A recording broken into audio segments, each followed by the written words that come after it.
책으로 만나는 가을 개병 문화 오송이입니다. 급격한 환경 변화와 전쟁, 기아, 그리고 질병, 인류의 생존을 위협해온 주요 사건들인데요. 그 중에서도 질병은 종종 역사의 흐름을 바꿔놨죠. 14세기 흑사병부터 현대의 에이즈까지 질병이 사회, 정치, 문화의 양상을 근본적으로 바꿔왔는데요. 오늘 이 시간엔 세상을 바꾼 12가지 질병을 통해 인류사를 바꾼 질병의 역사에 대해 알아보겠습니다. 책을 소개해 주실 분을 자리에 모셨는데요. 서울 강남도장에서 신앙하고 계신 박승미 도생님이십니다. 도생님 안녕하세요. 네, 안녕하세요. 도생님, 이 감자 입마름병은 어떤 건가요? 감자의 잎에서부터 시작해서 덩이 줄기까지 썩게 만드는 그런 병인데요. 감자 잎마름병이 번지기 시작하면서 대기근의 비극이 일어나게 된 것입니다. 200만 명 이상이 굶어 죽게 되고요. 또 200만 명이 아일랜드를 떠나서 미국으로 이주를 해야만 했습니다. 흑사병은 어떤 질병인지 알려주시겠어요? 네, 흑사병은 역사상 최악의 연쇄살인마라고 일컬어질 정도로 인류에게 공포를 안겨준 질병입니다.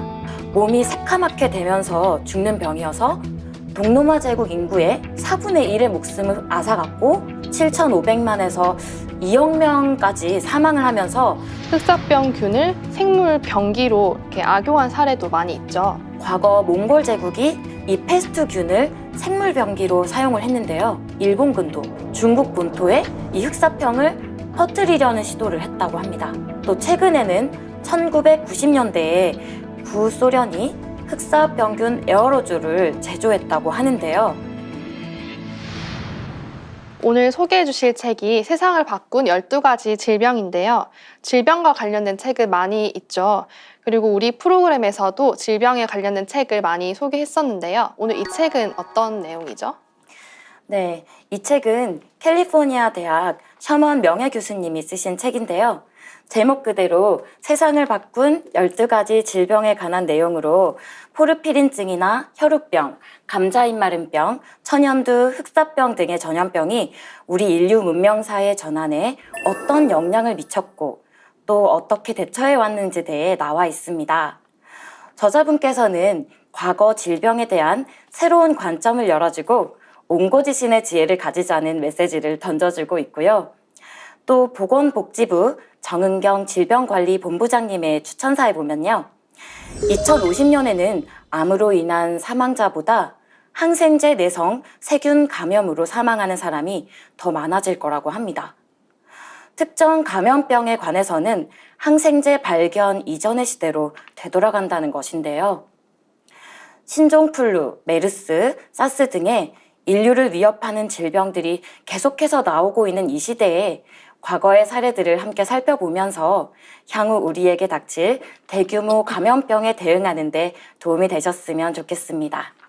네, 그 중에서도 인류사에 큰 영향을 끼쳤던 질병을 알아보고자 하는데요. 먼저 아일랜드에서 발병했던 감자 입마름병입니다.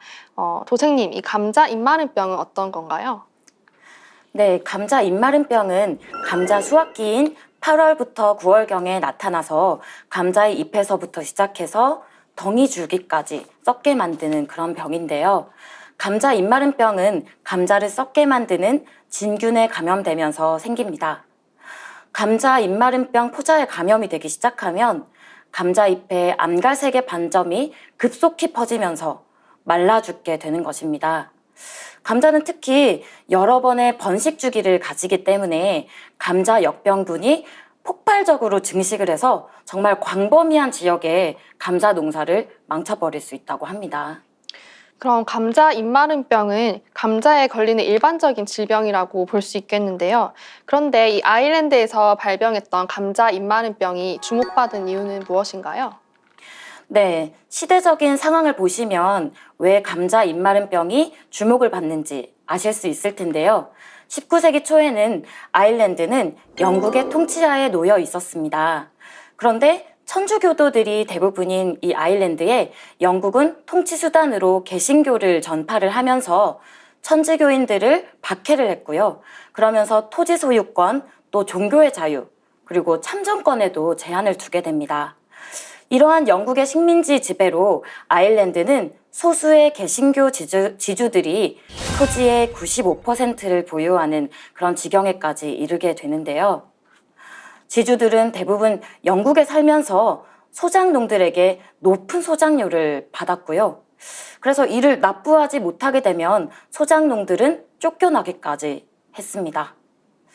이런 여건에서 가난한 소작농들이 기댈 양식은 오직 감자뿐이었는데요. 감자는 아일랜드의 한랭하고 습한 기후에 정말 적합하게 되어 있고 척박한 토양에서도 잘 자라기 때문입니다. 1840년대에는 아일랜드 인구의 40%나 감자에만 의존해 살았고요. 한 명당 연평균 1톤이 넘는 감자를 소비했다고 합니다. 이런 상황에서 1845년 감자 입마름병이 번지기 시작하면서 먹을 양식이 없어지니까 대기근의 비극이 일어나게 된 것입니다. 이 대기근으로 인한 피해가 상당했을 것 같은데요. 피해 상황은 어느 정도였나요? 네, 1845년부터 이 감자 입마름병이 유럽 전역에 휘몰아치면서 또한 아일랜드에도 엄청난 타격을 줬습니다. 800만에 달했던 아일랜드 인구 중에서 200만 명 이상이 굶어 죽게 되고요. 또 200만 명이 아일랜드를 떠나서 미국으로 이주를 해야만 했습니다. 그런데 문제는 아일랜드의 대기근에 책임이 있는 이 영국의 태도였는데요. 당시 인구의 기하급수 증가는 악과 고통으로 조절된다는 멜서스의 인구론이 유행을 하고 있었습니다. 영국 정부는 이 이론을 바탕으로 아일랜드인들에 대한 영국의 착취와 편견을 정당화했고요. 더 나아가서 자유방임주의 경제 정책을 시행하면서 아일랜드인들에 대한 구호를 완전히 포기해버렸습니다. 이렇게 본다면 아일랜드의 대기근이 발생한 것은 식량이 절대적으로 부족해서 생긴 것이 아니라 필요한 사람에게 식량이 돌아가지 못하는 배분 시스템에 문제가 있었던 거죠. 또 문제가 있는데요. 아일랜드인들이 미국으로 이주하는 것도 쉬운 일이 아니었습니다. 바로 이 많은 사람들이 여객선이 아닌 지저분한 화물선을 타고 또 먹을 것도 제대로 공급이 안 되는 상태에서 수개월 동안 항해를 하게 되는데요. 그 과정에서도 많은 사람이 굶어 죽고 또 그 과정에서 발진 디프스가 창궐을 해서 수천 명의 사람들이 목숨을 잃었다고 합니다. 이 감자 마름병으로 촉발된 수많은 희생 끝에 아일랜드 사람들이 미국에 왔다는 내용인데요. 우리가 알고 있는 미국 대통령 중에도 해리 트루먼, 그리고 존 케네디, 로널드 레이건, 또 부시 부장, 빌 클린턴도 이때 탈출한 아일랜드계의 후손이라고 하죠. 네, 맞습니다. 우여곡절 끝에 아일랜드인들이 대거 신대륙으로 이주를 한 결과 현재 미국인의 10%의 아일랜드 혈통이 섞이게 되었는데요. 그러면서 자연스럽게 정치적으로도 영향력을 갖게 된 것입니다. 아일랜드인들이 미국 사회에 대거 유입이 되면서 아일랜드 출신의 천주교도들의 집단 거주지가 생겨나게 됐고요. 그곳에서 천주교 사제들이 아무 연고도 없이 미국으로 온 아일랜드 빈민들에게 상담도 하게 되고 또 복지도 제공을 하면서 같이 모여 살게 되었습니다. 나중에 이 사람들이 투표권을 행사하면서 정치적으로도 큰 영향력을 미치게 된 것입니다. 그런데 앞서서 살펴봤듯이 아일랜드인들이 미국으로 건너온 것은 영국인들의 학정 때문이잖아요. 그래서 영국 제국주의를 증오했던 아일랜드계 미국인들은 북미로 이주한 뒤에 선거권을 활용해서 미국이 유럽 대륙과 거리를 두고 고립주의 정책을 유지하도록 정치적인 압력을 가했습니다.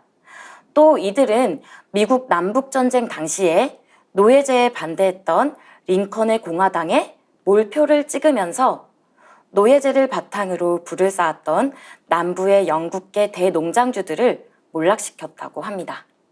이 아일랜드의 대기근은 세계사를 재편한 대사건이라고 할 수 있을 것 같습니다. 이렇게 인류 역사를 바꾼 질병이 또 있죠. 바로 유럽의 중세 시대를 끝낸 흑사병인데요. 흑사병은 어떤 질병인지 알려주시겠어요? 네, 흑사병은 역사상 최악의 연쇄살인마라고 일컬어질 정도로 인류에게 공포를 안겨준 질병입니다. 이 페스트균의 감염에 의해서 급성으로 일어나는 전염병인데요. 몸이 새카맣게 되면서 죽는 병이어서 흑사병이라고 합니다. 사망률이 무려 50%에 달하는데요. 문제는 쥐벼룩으로 감염이 되기도 하지만 사람에서 사람으로 전파되면서 굉장히 빠른 속도로 전염이 된다고 합니다. 흑사병 환자가 기침을 하거나 침을 뱉을 때 균이 옮으면서 전염이 되는 것입니다. 흑사병은 사람뿐만이 아니라 다른 동물도 숙주로 삼기 때문에 온전히 박멸할 수가 없다고 합니다. 미녀와 야수에서 주인공 벨의 어머니가 흑사병으로 돌아가신 걸로 나올 만큼 이 흑사병은 유럽인들에게 큰 영향을 끼쳤는데요. 그런데 역사적으로 이 흑사병의 대유행이 3번 있었다고 하죠. 네, 이 흑사병은 사회적, 경제적으로도 역사적으로 후유증을 남겼는데요. 6세기 유스티아누스 흑사병이라고 불리는 첫 번째 흑사병의 대유행은 인도 북동부에서 시작되어서 지중해 또는 중앙아프리카를 거쳐서 동로마 제국으로 유입이 되면서 동로마 제국의 국력을 약화시키는 결과를 가져왔습니다. 당시 날씨가 서늘하고 습하면서 이 개체수가 굉장히 늘어난 들쥐와 사막쥐가 이 사람이 사는 도시나 촌락까지 밀고 들어오면서 사람의 집 근처에 사는 시궁쥐와 이렇게 섞이게 되는데요. 이들을 숙주로 하는 열대지벼룩이 사람들에게 이 흑사병을 전염시킨 것이죠. 약 2세기 동안에 지속된 흑사병은 동로마 제국 인구의 4분의 1의 목숨을 앗아갔고 유럽 인구의 50% 내지 60%를 감소시키면서 고대 그리스, 로마 문명의 시대를 끝내고 이른바 암흑시대를 열었다고 합니다. 이 암흑시대라고 하는 유럽의 중세시대가 흑사병 때문에 끝났다는 것은 알고 있었는데요. 그 중세시대를 연 것도 흑사병 때문이었군요. 네, 저도 이번에 이 책을 읽으면서 그 사실을 알게 됐는데요. 첫 번째 대유행이 끝나고 유럽 인구는 안정을 찾게 됐어요. 그래서 1300년대까지 2배 이상으로 인구가 늘어났는데요. 하지만 이 1347년도에 흑사병이 다시 대유행을 하게 되면서 7,500만에서 2억 명까지 사망을 하면서 유럽 인구가 다시 절반으로 줄어들게 되었습니다. 이를 두 번째 흑사병 대유행이라고 하는데요. 아마 이 부분에 대해서는 많이 들어보셨을 겁니다. 최근 몽골에서 스테미너 음식인 마못, 생고기와 생간을 먹은 사람들이 이 흑사병에 걸리면서 사망하는 그런 사건이 있었는데요. 이 2차 흑사병은 바로 이 마못으로 퍼지게 되었습니다. 1차 흑사병의 병원체가 동쪽으로 전파되면서 중앙아시아 평원의 마못에게 토착화가 되었는데요. 이 사냥꾼들이 흑사병으로 죽어가는 마못의 털가죽을 벗겨서 서쪽으로 팔게 되었습니다. 이 과정에서 항구 도시로도 전염이 되면서 전 유럽으로 퍼지게 되면서 엄청난 인구를 죽음으로 몰고 가게 된 것입니다. 그리고 마지막 이 세 번째 대유행은 1860년대에 중국에서 발발했는데요. 이 시기에는 철도와 기선이라는 더욱 빠른 매개체에 의해서 중세의 2차 흑사병 대유행 때보다 더 빠르게 전 세계로 확산이 되었습니다. 문제는 이 흑사병이 오늘날까지 완벽하게 근절되지 않았다는 것입니다. 이 전 세계적으로도 최근 50년 동안에 연간 약 2,000건의 흑사병이 보고되고 있다고 합니다. 말씀하신 것처럼 두 번째 흑사병 대유행은 유럽의 중세시대를 끝내고 근대시대를 연 사건으로 회자되고 있죠. 어떤 일이 있었는지 더 구체적으로 말씀해 주시겠어요? 네, 이 흑사병이 많은 사람들의 목숨을 빼앗아 가면서 사회적인 많은 변화들이 일어나게 되었습니다. 암흑의 시대라고 할 수 있는 중세 유럽 사회가 붕괴가 되면서 새로운 방식으로 사회가 재구성이 되었고요. 또 이 질병의 확산을 막기 위해서 공중보건 조치가 수립이 되게 되었습니다. 또 당연히 종교적으로도 보면은 이 성직자의 70%에서 80%가 이 병으로 죽게 되면서 교회의 권위가 땅에 떨어지게 되었습니다. 이것 때문에 사람들은 교회나 봉건제도 대신에 비교적 이 흑사병에 신속하게 대처를 하는 도시정부를 더 믿기 시작하게 되었고요. 이를 계기로 또 공용어로 썼던 라틴어 대신에 각국의 언어가 공식 문서에 쓰이기 시작했습니다. 또 이를 통해서 인간의 의식과 태도에도 변화가 많이 생겼는데요. 중세의 기독교 세계관에서 벗어나서 인간의 본질에 눈을 뜨게 되면서 르네상스의 밑거름이 마련이 되고 또 종교개혁이 일어나는 등의 문명의 대전환이 시작된 것입니다. 이 신앙 중심의 생활을 하던 서양인들이 이성에 눈뜨는 계기가 되었다고 볼 수 있겠네요. 네, 그렇습니다. 당연히 의학계에도 영향을 끼쳤고요. 또 이 교육계에도 큰 영향을 많이 끼쳤는데요. 저명한 교수들이 줄줄이 사망을 하게 되면서 지역 거점 대학들이 설립이 되게 되었고요. 그러면서 더 많은 사람들이 지식을 습득할 수 있게 되었습니다. 또 사회제도에도 변화를 가지고 왔는데요. 농노 기반의 봉건제도가 해체가 되게 되었고 또 이 도시에서도 노동자의 수가 많이 줄어들면서 이 노동자의 임금이 상승이 되고 또 생활 수준도 향상이 되었습니다. 그리고 이 해상 운송에서도 많은 변화가 일어났는데요. 적은 수의 선원으로 큰 선박을 오래 항해를 해야 했기 때문에 조선술과 항해술이 개선이 되었고요. 또 해상보험과 같이 새로운 사업 모델이 나오게 되었습니다. 결국 상공인들의 힘이 강해지게 된 것입니다. 이처럼 흑사병은 중세 봉건주의를 무너뜨리고 근대 자본주의를 발흥시키는 요인 가운데 하나로 작용하게 되었습니다. 책에서는 국가가 무역을 할 때 검역을 하는 것이 흑사병에서부터 시작되었다고 하는데요. 하지만 이런 긍정적인 면 외에도 흑사병균을 생물 병기로 이렇게 악용한 사례도 많이 있죠. 네, 그렇습니다. 과거 몽골 제국이 카파를 공격할 때 이 페스트균을 생물병기로 사용을 했는데요. 또 1930년대에 만주를 점령했던 일본군도 중국 본토에 이 흑사병을 퍼뜨리려는 시도를 했다고 합니다. 또 최근에는 1990년대에 구소련이 흑사병균 에어로졸을 제조했다고 하는데요. 그때 만들어진 에어로졸이 어떻게 되었는지는 지금 아무도 모르는 상황이어서 아직도 흑사병 대유행의 위험은 사라지지 않았다고 볼 수가 있습니다. 대부분의 선진국에서는 산발적으로 발생하는 자연적인 이 흑사병은 크게 문제가 되지 않습니다. 따라서 이 선진국에서 흑사병이 유행을 하게 된다면은 의도적으로 살포한 생물 테러일 가능성이 높다고 합니다. 네, 지금까지 박승미 도생님 모시고 세상을 바꾼 12가지 질병에 대해 알아봤는데요. 인류의 생존을 위협해온 환경 변화, 전쟁, 기아, 그리고 질병. 이들이 서로 유기적으로 영향을 미치면서 인류사의 흐름을 크게 바꿔왔다는 것을 알 수 있었습니다. 다음 시간에는 인류의 미래를 위협하는 질병은 무엇인지 계속해서 알아보겠습니다. 도생님 말씀 감사합니다. 네, 감사합니다.